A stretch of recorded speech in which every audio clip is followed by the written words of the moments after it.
When you see the facts are there, the court has said A, B, C, D, and it is not done. It's so sad when a small man outside there in Huruma or Mathare or Kibera does a thing. He's chased with like 10 cars behind, taken to court like a most wanted criminal.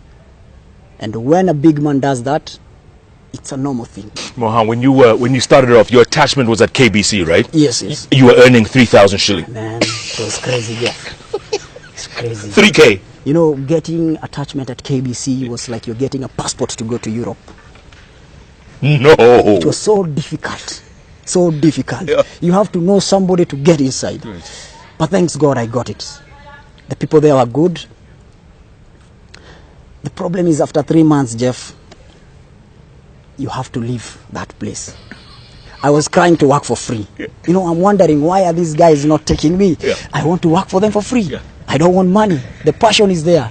This is what I wanted all my life. So I used to get 3,000 to do some voiceover in Kiswahili radio. I used to work in TV and radio production. So you can imagine 3,000, Nairobi 2002.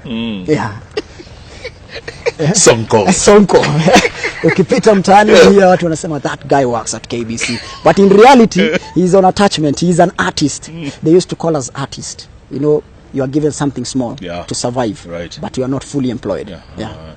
Did you know, Mohamed? Did you have it in you to do the stories you do today? Did you tell yourself one day, I want to be doing investigative stories. I want to dig deep and expose rot and corruption and stuff. Did you know then?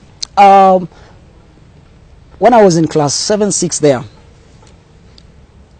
it was like a dream. But I wanted to be a police officer or a soldier, but a good one, a good cop.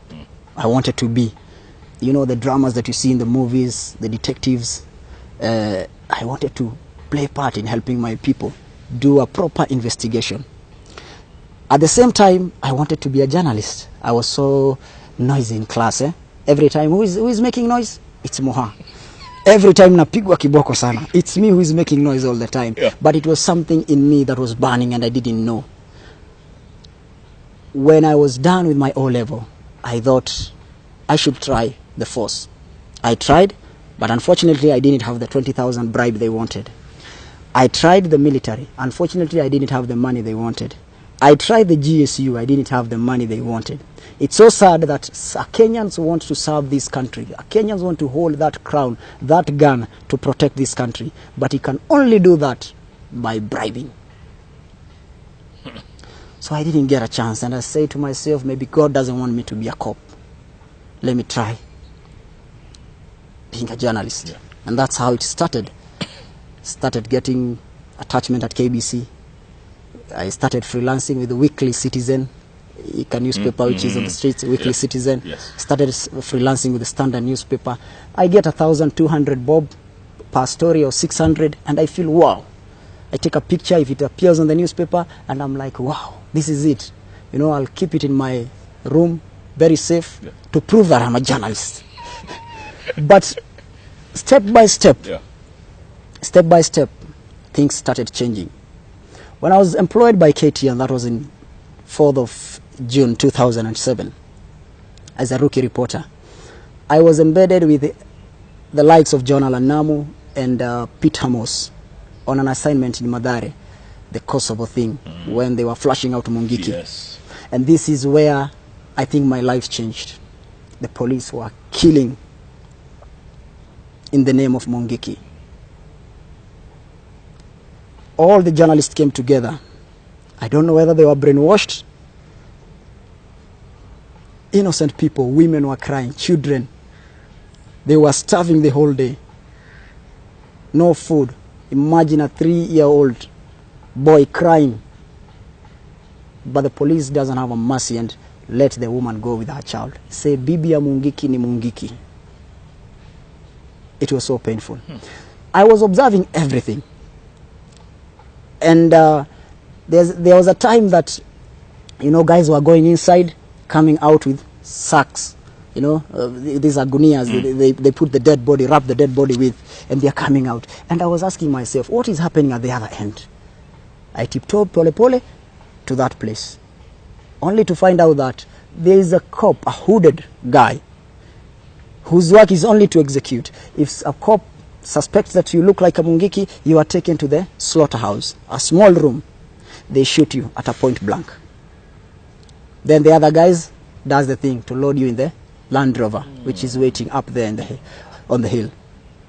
So I saw these and I was like, you know, I couldn't believe. There was then extrajudicial killing. The guy turned the gun towards my direction and I'm like, I couldn't even talk, Jeff. Then he asked me in Swahili, "Wewe ni nani?" Sasa mimi ni mwandishi wa habari.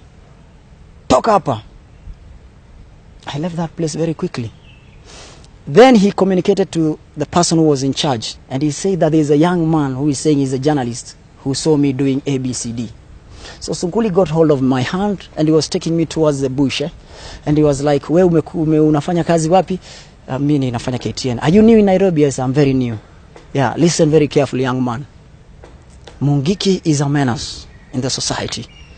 They have been torturing, killing people. I want you to support the Kenya police on this mission." And I just said, "Yes, I'll do that. I'll support the Kenya police fully." Wow. That day I went back to the newsroom, sat down, and my boss was asking me, "Kizito, umeona vile kazi inafanywa?" And I'm like, "Yeah, nimeona." I was very quiet. Then I'm like, 7 p.m. news, and 9, I'm like tuning into all the stations, seeing what they're going to tell us. They are singing the same song. 11 suspected Mungiki criminals have been killed in Madare, Kosovo. And it was executions. It was execution. Moha, hold that thought, man. That's a chilling thought. I know it's a chilly day, but it's a chilling thought for all that. And also, how do you survive all this? Because you've seen the death, you've seen the killings, you've seen dead bodies everywhere. How does one, as a journalist, because there's a lot of young men and women watching you right now, how do they cope with all the trauma? I think they call it PTSD, post-traumatic stress disorder. Yeah. Let's talk about that. And also, where do you want to take it from here? I know you're at NTV now. You're back with John Allen Namo. What are you working on? What's the next big story? Is it Saitoti? Wow, what a bright young spark, folks. Mohamed Ali, Jicho, Pevu, call him what you want. This is the interview that everyone on social media has been asking for. And yes, we have him on the bench. He's barely 30 years old, but he has seen a lifetime, yes, a lifetime of images. And he continues his work, folks. This is what we mean when we talk about the future of Kenya. Right here, Moha, fearless, no doubt. Dead man walking, he says. Oof! The bench, folks, is chilly, but it's about to blow up. Somebody call G4S. Do not call the Kenya police, Moha says, because we are back in a moment.